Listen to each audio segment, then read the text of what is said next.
Previously in Chapter 2.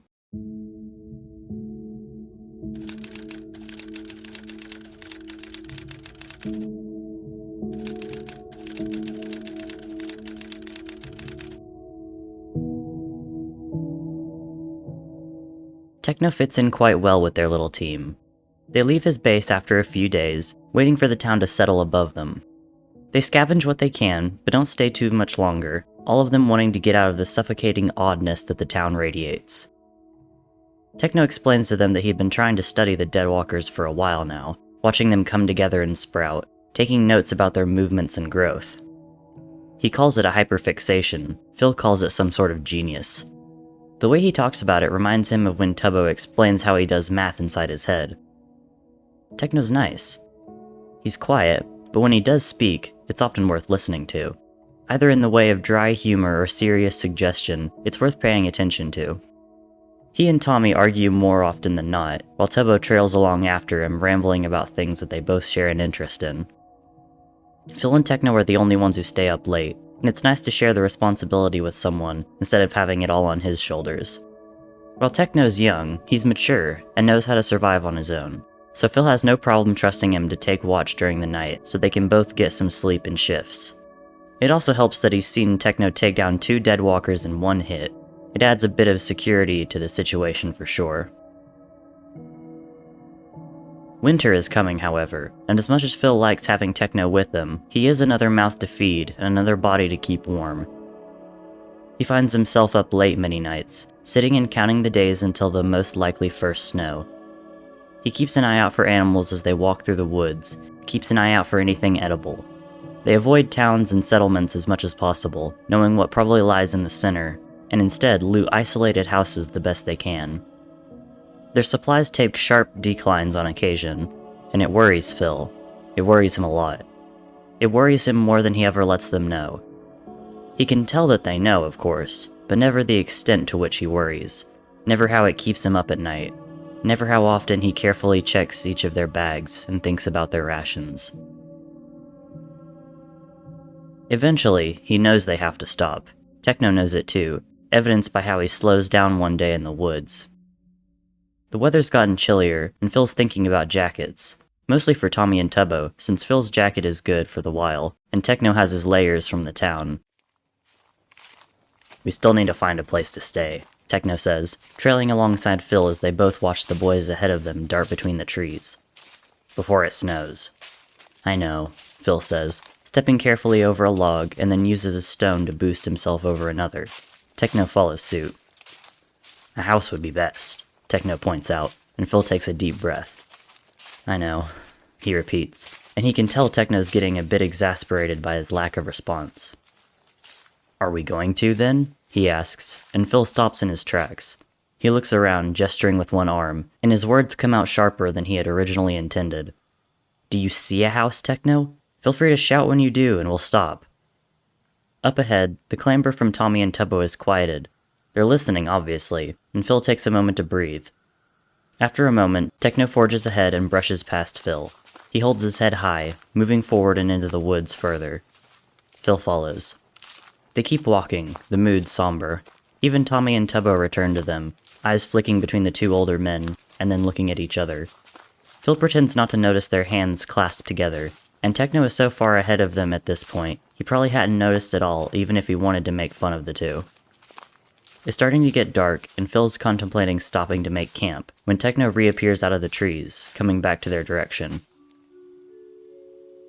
I found a place, he says, chin high and eyes determined.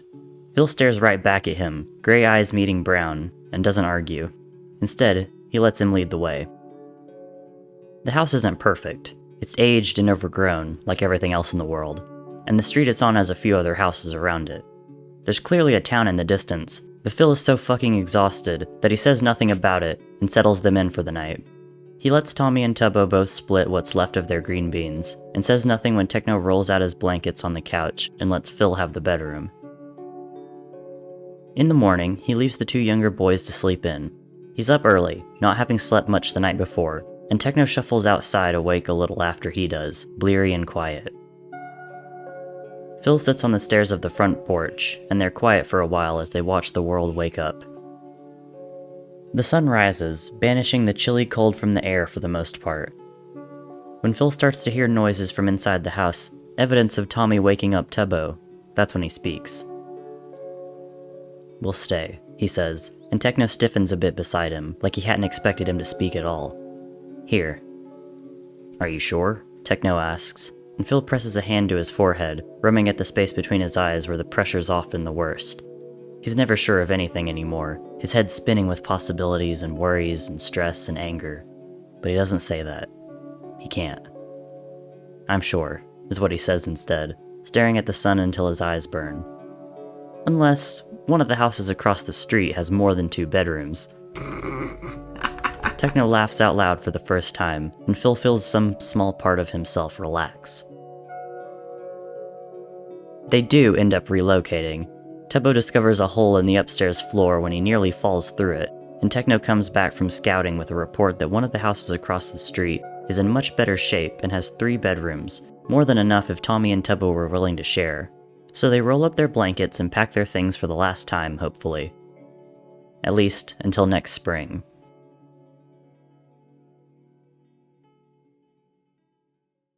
Phil finds it hard to stay in one place. He keeps himself busy, of course, claiming a bedroom as his own and clearing it out to make it more comfortable. The sheets are dusty, and he enlists Tubbo's help to do the laundry, dragging a bag of dirty things to the stream across the street and down a small embankment. Using years-old detergent, Phil scrubs the sweat and grime of traveling out of his clothes and the dust out of the sheets until his hands are numb and raw. Tubbo helps without complaint, instead filling the silence with things he plans to do. Phil suggests a to-do list and watches as Tubbo's eyes glint with ideas. They leave the sheets out to dry on the front porch, crisp and white and blowing gently in the breeze like flags. Phil panics only slightly when Tommy and Techno return slightly bloody from checking the area around. That is to say, he nearly has a heart attack and collapses until he realizes the wound is a scrape and not a bite. "There was a dead guy stuck in the drain," Tommy explains as Tubbo wraps their gauze around his arm, just enough to cover the wound a few times and hold it in place. "Thing grabbed my ankle and I fell. Then I cut its arm off." Techno jumps in, and Phil resists the urge to bang his head against the wall. Other than the one trapped dead walker, however, they see no signs of any other monsters. Their street is empty. Phil fills their days with work, helping Tommy and Tubbo with their to-do list. He keeps them close to the house they've claimed, the one he refuses to think of as a home quite yet, and keeps the workload heavy so they sleep well at night. They board up the houses around them so nothing can get in or out. They scavenge as they go, taking whatever they can and stockpiling it in their living room.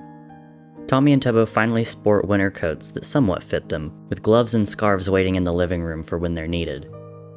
Clothing is a godsend that Phil takes happily, any sort of fabric coming back and piling up in their closets and extra space in the house.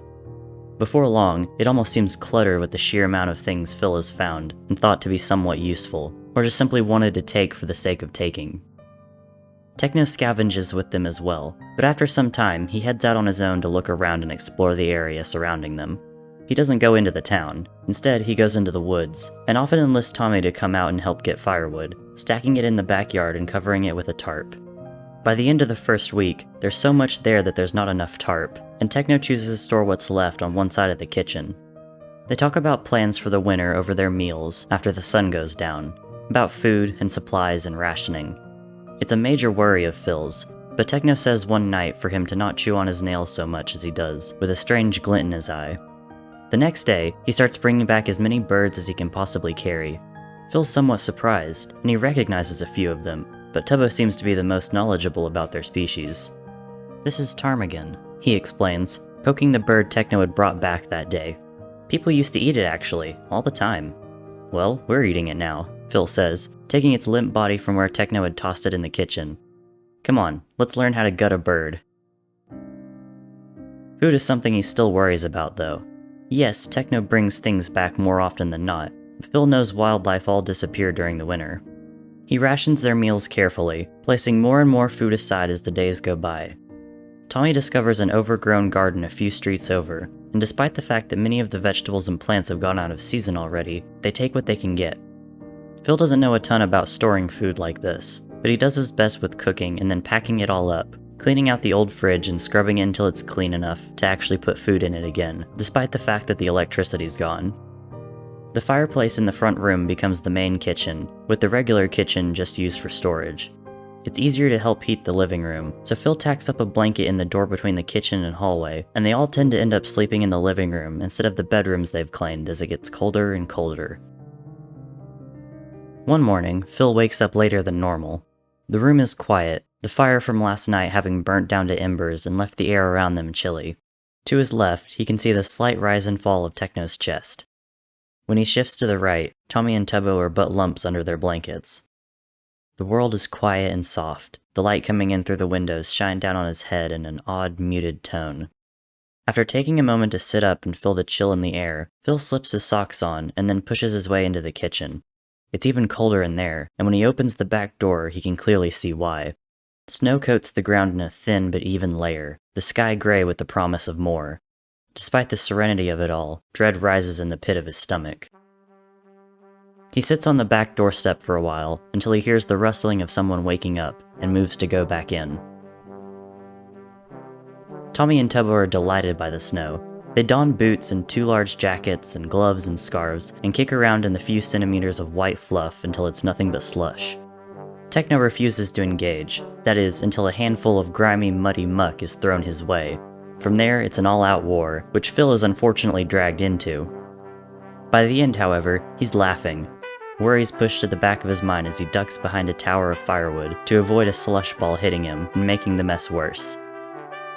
The water from the stream is freezing when they eventually haul a bucket of it back to the house, using it to rinse themselves off. But Phil thinks it's maybe a little worth it to see the flush of their cheeks and ruddy smiles, breathless from laughing.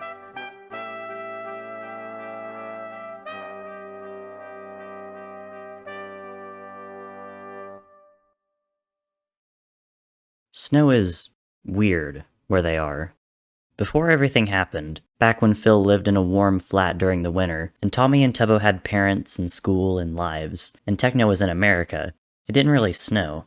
Sure, they had slush and the occasional few inches, and ice as well, but snow was hardly ever something they had to worry about. But as the years passed after the disease started, Phil had found the winters to be less and less forgiving. It started out small, with it getting colder a little earlier. The animals were off as well, Phil seeing wildlife in the middle of hordes of deadwalkers, or even just in the wrong season. Then came the rainstorms in the early spring and late summer, like they had months ago before they'd met Techno. Phil can still remember the warm humidity, how the water stuck to his skin and how their clothes never felt dry at all. Snow seems to be the icing on top of their shitty cake, a perfect white reminder that things are different now. The snow falls for days in huge white flakes, 6-pointed and symmetrical as Tubbo points out. The snow piles up on the road and in their backyard, to the point where Phil has to clear a path to the firewood and back. Eventually, it drifts to be taller than even those stacks. When they bother to measure, it's at least 4 feet. Tommy and Tubbo like it at first, and so does Techno, sort of. Phil can even find it pretty, but sooner or later, the novelty wears off. It snows nearly every other day, and blue skies are infrequent. The world is a gloomy gray mess of white powder and cold, and Phil is tired of it before it even really gets bad. They're stuck inside for the most part, not going outside other than to collect a bucket of snow for water, or get more firewood to keep the living room warm. It's where they stay most days, Tubbo working through a Sudoku book, while Tommy prods and pokes and whines and complains. Phil lended him the book he'd finished a week prior, but it only shut him up for so long. Techno writes, nose buried in a notebook that he refuses to let Tommy read, no matter how much the younger pesters him. It's only a matter of time until one of them snaps. Surprisingly, it's not Techno, or Tommy, or even Phil. Will you quit it? Tubbo throws down the small booklet he's been obsessed with over the past few days, and Phil jumps from where he'd been dozing on the couch, feet in Techno's lap. Pulled awake, the older two can only watch as Tommy stares in surprise. I can't move 2 inches without you finding something about me to pick on, and I'm sick of it. I just want to do my numbers without you trying to distract me or bully me. Phil can see the surprise slide off Tommy's face, quickly replaced by anger. Shit. He and Techno share a glance. Boys, he calls out, but it's already too late. If you weren't so fucking boring, I wouldn't have to bully you, would I? Tommy shoots back, voice dripping with sarcasm and hurt. Oh, I'm Tubbo. I like numbers. Look at me. I'm so smart. Phil, see how much I know? Oh, I'm so nice and helpful. I don't have a personality beyond that. Phil slips his feet out of Techno's lap and onto the floor, already moving before Tubbo shoves the blanket off his own lap and launches himself at Tommy with fury and upset clearly plastered on his face. Phil's quick, and Techno follows him as soon as he sees the fight start, but both the teenagers manage to get a few hits in despite their reaction times. Phil pushes Tommy back, while Techno carefully places himself in front of Tubbo, blocking them from finishing what they were trying to start. "You're a dick!" Tubbo cries, hiccuping slightly as he says it, and tears mixing with the bloody nose he's now sporting. Phil winces, turning to Tommy and looking him over, bruised knuckles and a busted spot above his eyebrows, leaking blood into his eye. God damn it. "You fucking started it!" Tommy shouts back, and Phil finally raises his voice. "Enough!" he shouts, watching as both their gazes snap from each other to him. "That's enough! Tommy, come with me. Techno?" "Yeah, I got it." Techno doesn't let Phil finish, eyes firmly on Tubbo beneath him. "Let me see your face, kid." Phil urges Tommy backwards, out of the living room, and into the small, cold kitchen. He doesn't stick around enough to hear what Techno says, instead just focusing on Tommy and sitting him down on one of the chairs they keep empty. Tommy's shaking, fists curled still and fingernails biting into his palms as he sits there. Absently, his knee bounces. Once Phil's sure he's not going to run right back into the other room, he snags a towel from a stack they keep in the corner and presses it just under Tommy's eye. Another towel goes to his hand, probably soothing it just with temperature alone. That was stupid. Tommy grits out after a minute of silence, and Phil sighs. Yes, it was, he agrees, letting go of the towel. Hold this. Tommy reaches up with his unbruised hand, gently pressing the towel onto the place where his skin had split. Are you mad at me? Tommy asks, and then quickly rephrases. At us? No, Phil admits, because he's not. It's been a tense few weeks stuck in the house, and he knew the spats they'd all been having would lead up to something like this. I'm not. I'm frustrated too, Tommy. We all are. It's hard not being able to keep busy, stuck like this. I feel like I'm going fucking insane, Tommy grimaces when Phil pulls the towel away slightly to check if it's still bleeding. It is, but at least it won't get any worse, and it's smaller than he had thought. Head wounds always look worse when they've just happened. A band-aid would suffice just fine, Phil thinks. I know, he says, pressing the towel down again and smiling a bit when Tommy spits out a frustrated curse. We'll work on it. We'll start going out, even with the snow. We can try and find something to do upstairs. You can help me try and figure out how to woodwork if you want. What, like building shelves? Tommy looks up at him, and Phil nods. Sure, or carve little things. It involves using a knife in your hands, so it's better than sitting and doing nothing, right? It had been an idea he'd had a few days ago, and they certainly had knives, and wood. Those were two things Phil was sure they'd never run out of, so why not put them both to good use? Tommy seems intrigued, especially when Phil brings up the knife bit, and he doesn't say no. He just twists his mouth to the side, staring off at the blanket that separates the kitchen and living room. If he listens just right, Phil can hear the low voices of Techno and Tubbo coming through it. I didn't mean to make his nose bleed, Tommy says after a minute of silence, and Phil reaches out to gently ruffle his hair. I know, he repeats for what feels like the millionth time. Apologize once we got you cleaned up, okay? Tommy ducks his head some, nodding Phil's hand off his head and pressing the towel harder onto his forehead. He technically started it, Tommy points out, and Phil just gives him a look. He can remember being a teenager, and while his circumstances were entirely different, he knows that Tommy can tell he understands at least a little. He seems to deflate then, shrugging. Fine. Phil takes a deep breath, then nods. Alright, mate. Sit here. I'm gonna go grab something for your head. Tommy nods slightly, and Phil ducks his way through the blanket door and back into the living room. Techno and Tubbo are quiet now, the blood mostly gone from Tubbo's face, but there's a few spots in the carpet, and he's pinching his nose with a wince. Phil takes a band-aid from the first aid kit, already open and on the couch, giving Techno a nod before heading back to Tommy. He gently pulls the towel away from his forehead, staying quiet as Tommy curses lightly when he wipes to clear the rest of the blood away from it before it dries. The cut is smaller than he'd thought before, so the band-aid fits neatly over the spot, and Tommy stops with the swears. They sit there for another minute, then Phil gives him a pointed glance toward the blanket and living room. Fuck you, Tommy says bitterly, then moves to get up and rub at his nose with his uninjured hand. Fine. Phil follows as Tommy pushes his way through the doorway and into the other room, silence falling over them all as the two teens stare at each other. Tommy glances at Tubbo for a second, then looks down at his socks and shuffles them in the carpet a bit. Tubbo's gaze seems to be square on his face, fingers still clutching his nose. Sorry for... Tommy, I'm sorry. They both start and stop, glancing at each other again, and then Tommy snorts a little. Your voice is all nasally, he says, and Tubbo sits there for a moment. Phil almost thinks he's going to get angry again, but he breaks out into a smile below his hand. Yeah, no thanks to you. Techno says it's not broken, though. That's a relief. Phil sees Tommy's shoulders slump a bit as well, and he moves to go sit on the couch once more. Techno follows suit, plopping down and giving him a look. Phil returns it kindly. Well, I didn't want to mess up your fugly face more than it is already. Hey! Kidding, sorry.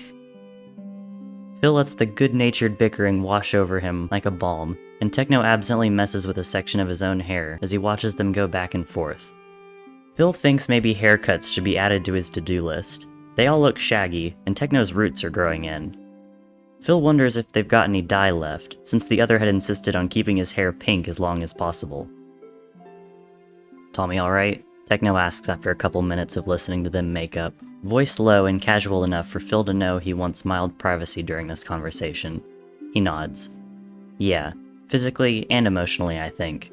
I don't think any of us are emotionally alright, Phil. Techno drops the small braid from his fingers in order to put air quotes around the words, huffing lightly. Fair point, Phil concedes, propping his feet back up in Techno's lap where they'd been before this whole thing started. Fair point.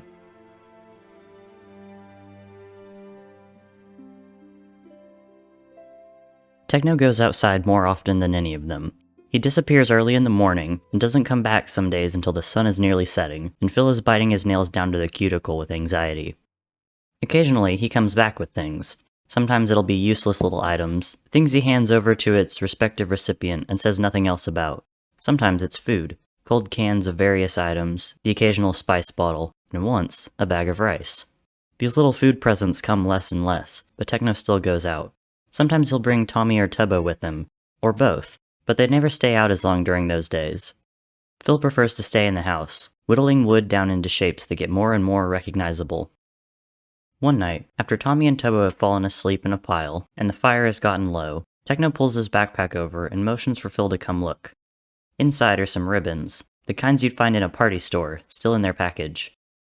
What are these for? Phil asks quietly as he turns them over in his hands, making sure not to wake the younger two. Techno shrugs. Found them in someone's kitchen drawers. Thought we could spice up the place for Christmas. Right. Christmas. Phil had honestly forgotten, and he knows it shows on his face when Techno gives him a lopsided grin and teases. Did you forget? Maybe. Shut up, Phil says. I haven't celebrated since this all started.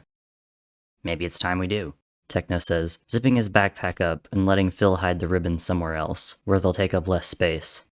He thinks on that for a while, staring at the fire until it's almost nothing, and finally getting up to put more wood on. Christmas.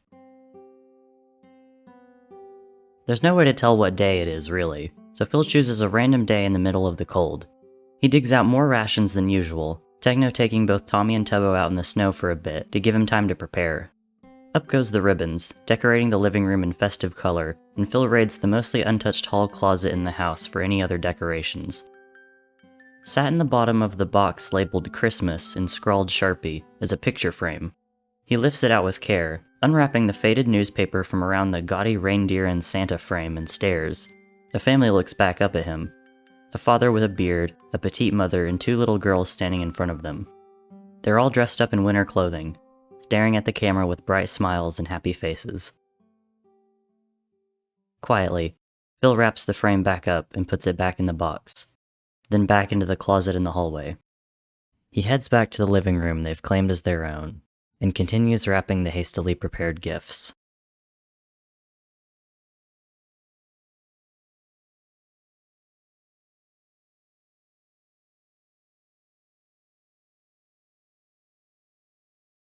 By the time Techno comes back, Tommy and Tubbo in tow, Phil's mostly done. There's still some time before the soup he'd attempted to make would be fully done, but that's alright. There are things to do beforehand. Tommy shoves his way into the kitchen first and stomps the snow off his pants, grinning, cheeks flushed. I cannot believe you, Tubbo shouts from outside, and his hair is painted white with snow. Tommy just laughs, tugging his gloves off and throwing them onto the tile. Phil, who's poked his head out of the living room at this point and is watching them now, gives him a look. Put your wet shit in the bin, he chides. Tommy rolls his eyes, but goes to do so anyways. Tubbo and Techno take more time to brush themselves off outside, coming in and continuing to rid themselves of the warm layers. Phil waits, meeting Techno's gaze with a small smile. What's going on? Tubbo asks, having caught the exchanged look. Phil shrugs, holding back a grin, and watches as Tommy and Tubbo share a hesitant look. Tommy pulls off his boots, hopping on his feet and trying to dance over the piles of snow they'd tracked in, and keep his socks dry. Phil moves to the side, Tommy just missing barreling into him as he bounces through the blanket doorway, and into the living room with no small amount of curiosity. What? He asks, sounding slightly surprised. Phil turns, leaning against the wall and letting the grin out as Tommy raises a hand, poking one of the red ribbons Phil had hung from the ceiling. Tubbo races in, having pulled off his own boots in a hurry to see. Christmas! He exclaims, spinning around in a circle and immediately spotting the small bundle of branches that sort of looked like a tree, if you turned your head right, that Phil had propped up in the corner. It's Christmas! How did you know? We didn't, Techno says, coming into the room and heading towards the fireplace to hold his hands out, working the stiffness out of them. Phil just picked a random day and told me to distract you two so he could set it up. Are these for us? Tommy asks, having found the small packages under the tree, wrapped in fabric and tied with twine. Phil nods. There are 3 gifts there, all from him. But we didn't know, Tubbo says, immediately going over to pick one of the presents up and look at it. We didn't get you guys anything. Think of it as an IOU, Techno says dryly, and Phil whaps him on the shoulder lightly. Can we open them? Tubbo asks excitedly, setting down the one he'd picked up in favor of finding the one with his name on it. Tommy's doing the same, holding the little package with an odd expression on his face. Phil doesn't choose to comment, instead going over and nodding. If you want, yes. That's why I wrapped them in the first place, so they're able to be opened. I didn't wrap mine, Techno says, sitting on the couch now and digging through his bag. Suck it up. Killjoy, Tommy teases, but he doesn't refuse the present when offered. Techno hands him a small bundle of metal, and Tommy immediately starts to flick parts of it open. It's a multi-tool pocket knife by the looks of it, and Tommy instantly locks onto the knife bit and holds it out in front of himself, slashing a bit at the air. Techno gives him a wide berth as he tosses Tubbo his gift, something soft and yellow and round. And then, Phil gets his. It's a series of books, but that's not the important part. There's a library on the other side of town, Techno explains. Phil brightens immediately. It's in shambles for the most part, but there's some salvageable stuff. Give me ideas of what you want, and I'll bring it back. Or we can go together sometime. Thank you, Techno, Phil smiles, running his fingers over the pages carefully, and mindlessly watching as Tubbo and Tommy play around with their presents from Techno. He'd been raiding the upstairs bedrooms for literature to stave off boredom for the past few weeks, and the discovery of a library is wonderful, not to mention all the things they could learn if the right books were still there. It's a good gift. They all are. And Phil's so intensely grateful that Techno has decided to stay with them for this moment. The sound of ripping paper tears him from his thoughts, and he glances up to see Tommy tearing away at the brown paper he'd wrapped the gifts for him in. Tommy, he says, laughing a little as he takes the package from his hands despite mild protest. That's Techno's. Learn to read. This is yours. He hands over the small square. And this one's for you. Tubbo takes his with a smile, and Phil sits himself down and makes sure he's paying attention while they open it. He's decided on more Sudoku for Tubbo, a taped-together booklet he'd made himself out of whatever remaining magazines and newspapers he could find. Inside of that is another little piece of paper, one that Tubbo holds up to his face and scrutinizes for a moment. Then he breaks into a grin, then laughter. I've got a coupon, he shouts, leaning over into Tommy's space and shoving it in his face. For a Tommy free day! Tommy's indignant, abandoning his unwrapping ventures in order to snag the coupon and peer at it. What the hell, Phil? You've got one too, Phil points out, holding back his laughter. For a Tubbo free day. Both of you can redeem it at any time. This is bullshit. I'm never using mine, Tommy proclaims loudly, and Techno snorts from his seat in the corner. Clingy, he teases, and Tommy reaches out to snag his new pocket knife. Watch it, bitch boy, I'll stab you, he warns, mimicking the motion with his blade. Phil reaches out, waving a hand in the air in front of his face to catch his attention. Actually, you've got another present to open, he reminds him, and Tommy glances down as if he'd forgotten. Under the paper is a small mechanical device, rare these days. Phil had found it earlier in the year, digging through one of the attics around them. It didn't have any batteries at the time, but there were plenty of tapes that he had grabbed along with it just in case they found the right kind. And they had, months later. Phil decided to save it for a special occasion, and this definitely counts as one in his mind. The thing is old enough and rare enough that Tommy turns it over in his hands, like he has no idea what to do with it. The only thing he seems to recognize are the earbuds, which he puts in his ears after a moment and frowns. What is it? He asks, and Phil points to the play button. Hit that, he instructs, and Tommy dutifully does. A moment later, they can all hear the tinny sounds of music escaping from his ears. Tommy still looks confused for a moment. Phil wonders if he picked the wrong thing to give to him. But then he smiles. It's not a normal Tommy smile, big and loud and proud. No, this one's smaller.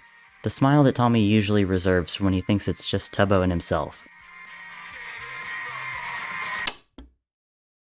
Thanks, Phil, he says after a second, figuring out the pause button and tugging the headphones out.